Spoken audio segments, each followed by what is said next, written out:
Assalamualaikum warahmatullahi wabarakatuh. We are from group 1. We will present about PPH pasal 4 ayat 2.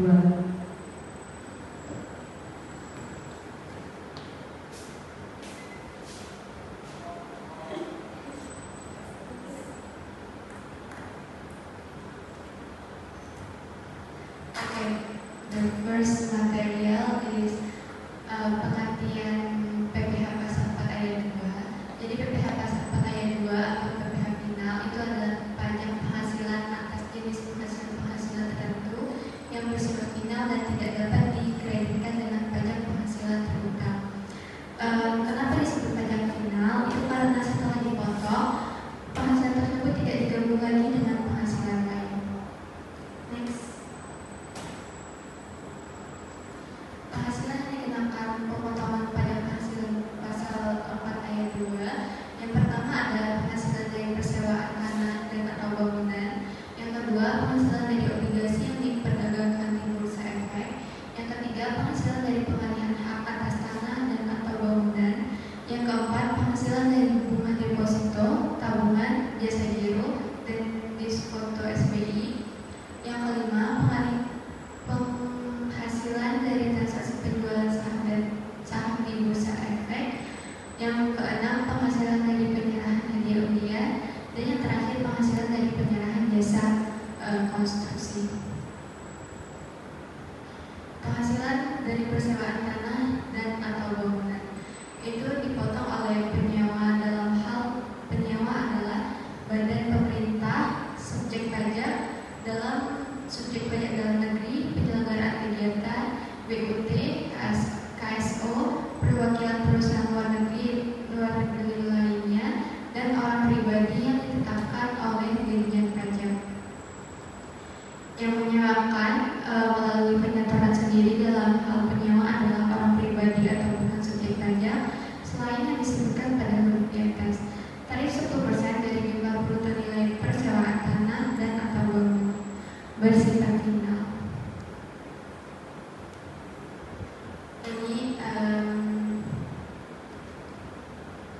skema sewa harta untuk tanah dan bangunan itu dikenakan PPH final 10% dikali bruto. Untuk kendaraan darat itu PPH pasal 23 2% kali bruto, dan yang lainnya itu PPH pasal 23 2% kali bruto. Ini adalah contoh kasus PT Abadi mempunyai beberapa rumah, ruko, dan gudang untuk disewakan. Di bulan April dibuatkan baru perjanjian sewa menyewa antara PT Rental dengan dua penyewa, yaitu PT Hijau Lestari yang menyewa gudang dengan nilai sewa 95 juta rupiah, dan Tuan Amir yang menyewa salah satu rumah dengan nilai sewa sebesar 30 juta rupiah. Aspek perpajakan apa yang harus dipenuhi? Dijelaskan di sini. Atas transaksi sewa menyewa tersebut, PT Hijau Lestari harus memotong PPH final pasal 4 20 atas pembayaran sewa ayat 2 atas pembayaran sewa kepada PT Rental sebesar 10%, yaitu 9,5 juta. Dan membuat bukti potongan atas nama PT Rental dan menyatakan pemotongan tersebut serta melaporkan dalam SPT masa. Sementara itu, karena Tuan Amir bukan wajib pajak orang pribadi yang ditunjuk sebagai pemotongan pajak, maka PPH pasal 4 ayat 2 yang terutang atas sewa rumah tersebut harus disetor sendiri oleh PT Abadi sebesar 10% dari 3 juta. Penghasilan dari pengalihan hak atas tanah dan atau bangunan. Yang dimaksud dengan pengalihan hak atas tanah dan atau bangunan itu adalah yang pertama, penjualan, menukar, perjanjian pemindahan hak, pelepasan hak, penyerahan hak, lelang, hibah, atau cara lain yang disepakati dengan pihak lain selain pemerintah. Yang B itu penjualan, tukar menukar yang termasuk tulis slide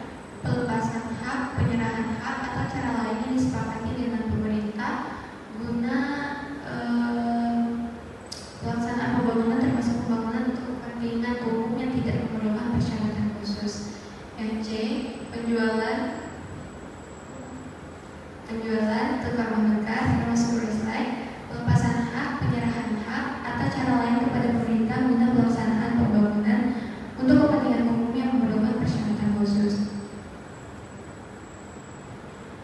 Tarif sebesar A berdasarkan ketentuan pasal 17 UU PPh bagi WB termasuk koperasi yang usaha pokoknya mengalihkan hak atas tanah dan atau bangunan. B. 5% dari jumlah bruto nilai penghasilan hak atas tanah dan atau bangunan bagi wajib pajak badan termasuk koperasi yang bukan usaha pokoknya mengalihkan hak atas tanah dan atau bangunan bersifat tidak final. Yang C. 5% dari jumlah bruto nilai pengalihan hak atas tanah dan atau bangunan bagi wajib pajak orang pribadi, yayasan atau organisasi sejenis yang mengalihkan hak atas tanah dan atau bangunan baik yang usaha pokoknya maupun bukan usaha pokoknya yang mengalihkan hak atas tanah dan atau bangunan bersifat final.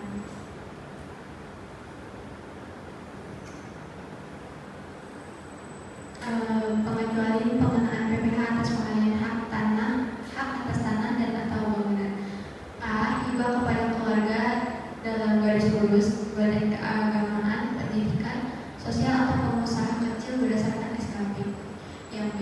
Pengalihan kurang dari 80 juta dan tidak dipecah-pecah oleh wajib pajak orang pribadi yang total penghasilannya tidak melebihi PTKP. Yang C. Pengalihan kepada pemerintah untuk kepentingan umum.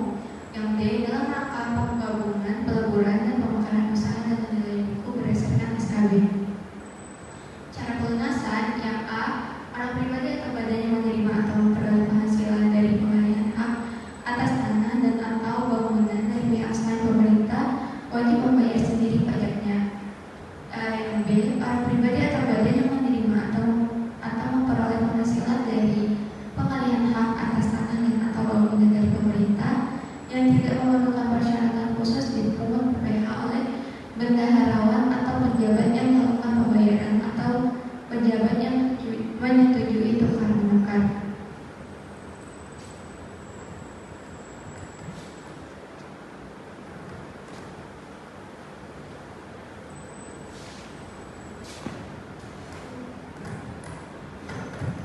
Next, penghasilan dari bunga deposito dan tabungan serta diskonto SBI.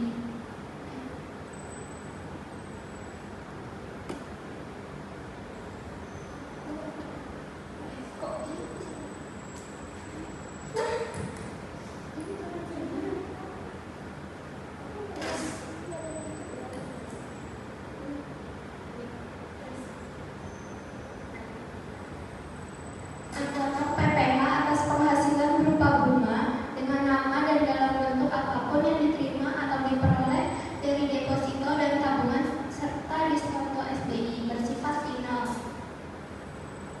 Tarif sebesar 20% dari jumlah bruto terhadap wajib pajak dalam negeri dan bentuk usaha tetap.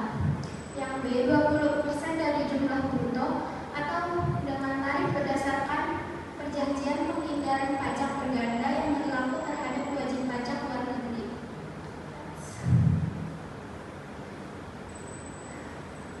Penghasilan dari bunga deposito dan tabungan serta diskonto SBI dikecualikan dari pemotongan pajak penghasilan atas penghasilan berupa deposito dan tabungan serta diskonto SBI terhadap A. Bunga deposito dan tabungan serta diskonto SBI sepanjang jumlah deposito dan tabungan serta SBI tersebut tidak melebihi 7.500.000. Yang B. Bunga dan diskonto yang diterima atau diperoleh bank yang didirikan di Indonesia atau cabang bank luar negeri di Indonesia.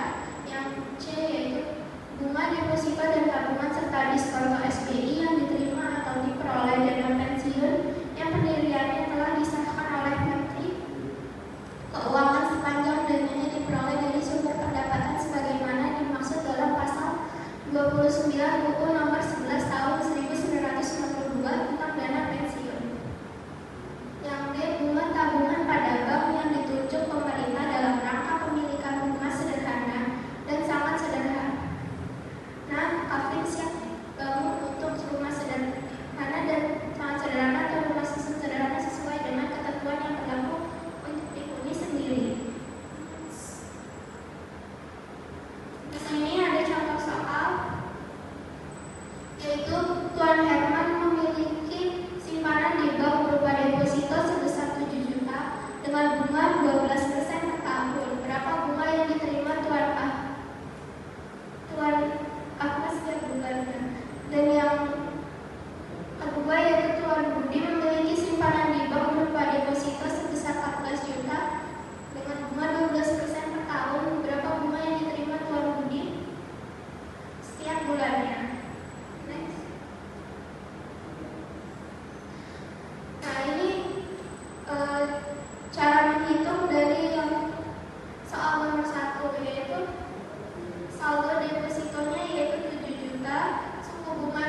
karena saldo Tuan Herman 7 juta atau kurang dari batas 7.500.000, maka ia masuk ke pengecualian poin A. Bunga deposito yang ia terima tidak akan dipotong pajak. Perhitungan bunga diterima per bulan.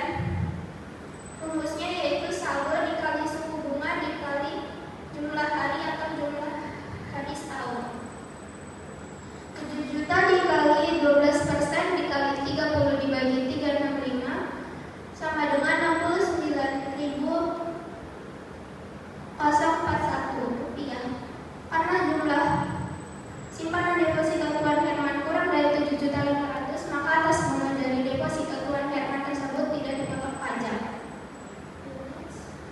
Yang kedua adalah cara menghitung kasus kedua, yaitu Tuan Budi. Atas simpanan di bank tersebut, Tuan Budi mendapat bunga setiap bulannya sebesar 14 juta.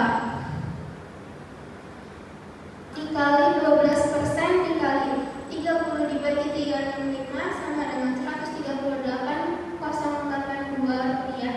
Karena jumlah simpanan deposito Tuan Budi melebihi dari 7.500.000, maka atas bunga dari deposito Tuan Budi tersebut dipotong pajak sebesar 20%.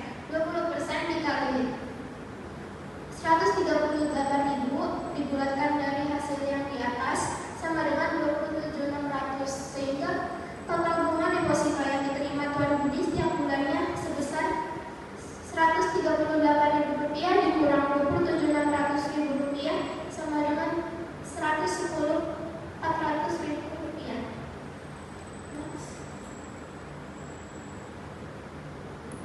Penghasilan dari penyerahan undian. Hadiah undian adalah hadiah dengan nama dan dalam bentuk apapun yang diterima atau diperoleh wajib pajak pemberiannya melalui cara undian. Sebesar 25% dari jumlah penghasilan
Pengertian pertama itu adalah jasa konstruksi. Jadi jasa konstruksi adalah layanan perencanaan, pelaksanaan, dan pengawasan pekerjaan konstruksi. Terus ada pekerjaan konstruksi, rangkaian kegiatan perencanaan atau pelaksanaan beserta pengawasan yang mencakup bidang arsitektural, sipil, mekanikal, elektrikal, dan tata lingkungan untuk mewujudkan suatu bangunan atau fisik. Terus ada perencanaan konstruksi, jasa profesional untuk menyusun dokumen perencanaan bangunan atau bentuk fisik lainnya. Terus ada pelaksanaan konstruksi, jasa profesional untuk mewujudkan hasil perencanaan menjadi bangunan atau fisik, termasuk model EPC dan desain dan bentuk. Pengertian kedua ada pengawasan konstruksi. Jadi jasa profesional untuk mengawasi pelaksanaan pekerjaan dari awal sampai selesai dan searah terima. Terus ada pengguna jasa, pihak individu atau badan usaha yang membutuhkan layanan konstruksi. Terus ada penyediaan jasa. Penyediaan jasa itu adalah pihak yang menyediakan layanan konstruksi, perencanaan, pelaksanaan, dan pengawas. Nah, pertanyaan nilai kontrak. Nilai kontrak adalah nilai total yang tercantum dalam kontrak jasa konstruksi. Selanjutnya ada subjek pajak usaha jasa konstruksi. Subjek pajak di sini dibagi menjadi 3, yaitu wajib pajak orang pribadi, wajib pajak badan, bentuk usaha tetap (BUT). Nah, semua pihak yang menjalankan usaha konstruksi, baik individu, perusahaan maupun pihak asing yang beroperasi di Indonesia memiliki kewajiban pajak. Kemudian dalam usahanya jasa konstruksi terbagi menjadi 3, yaitu jasa perencanaan konstruksi, jasa pelaksanaan konstruksi, dan pengawasan konstruksi. Dari tahap merancang, membangun, sampai mengawasi proyek, semuanya termasuk dalam objek usaha yang dikenakan pajak. Jadi siapapun yang terlibat dalam kegiatan jasa konstruksi dan memperoleh penghasilan dari situ, maka termasuk sebagai subjek pajak. Terus ada pelunasan PPh usaha jasa konstruksi. Nah, pelunasan PPh bisa dilakukan dengan 2 cara, yaitu pemotongan oleh pemberi hasil. Nah, melalui pemotongan oleh pemberi hasil atau pihak yang menggunakan jasa konstruksi. Terus yang kedua melalui penyetoran sendiri oleh pemberi jasa. Lalu pihak yang dapat melakukan pemotongan pajak ini antara lain badan pemerintah, subjek pajak badan dalam negeri, BUT, dan kerjasama operasi. Tata cara penyetoran dan pelaporan PPh oleh pemberi jasa. Yang pertama ada kewajiban pemberi jasa. Yang pertama itu menyetor sendiri PPh terutang ke bank, persepsi atau kantor pos menggunakan SSP paling lambat tanggal 15 bulan berikutnya. Terus melaporkan penyetoran PPh ke KPP paling lambat tanggal 20 bulan berikutnya setelah diterimanya di Barat. Terus ada laporan bulanan PPh bagi wajib pajak yang bergerak di bidang usaha jasa konstruksi dilampiri lembaran ketiga SSP. Pelaporan dilakukan melalui SPT masa PPh final. Terus pembuatan bukti pemohon dan pelaporan dilakukan melalui e-Bupon unifikasi. Terus ada tarif PPh jasa konstruksi.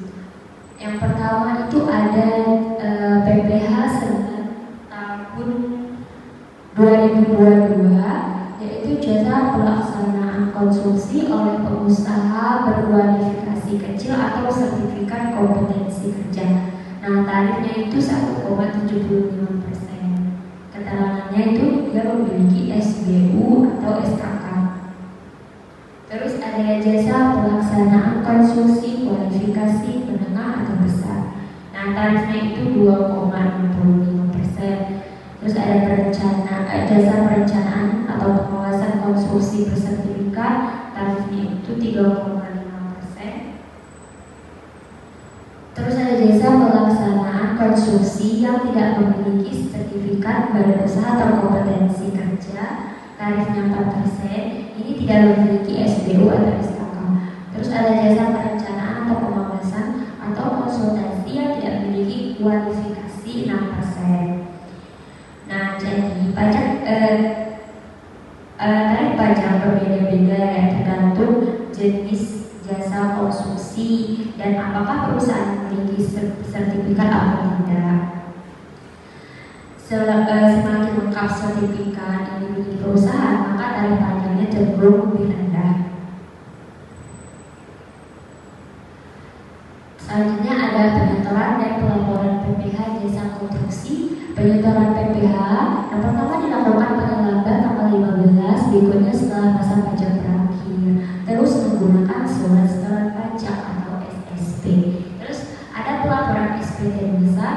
PPh Figur pasal 4 ayat 2 wajib dilaporkan setiap masa pajak melalui SPT masa PPh final.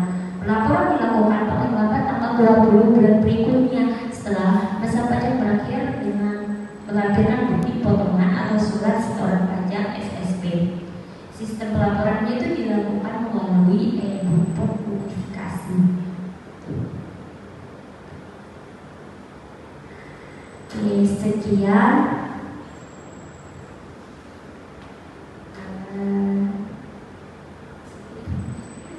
presentasi dari kami. Thank you for your attention. Wassalamualaikum warahmatullahi wabarakatuh.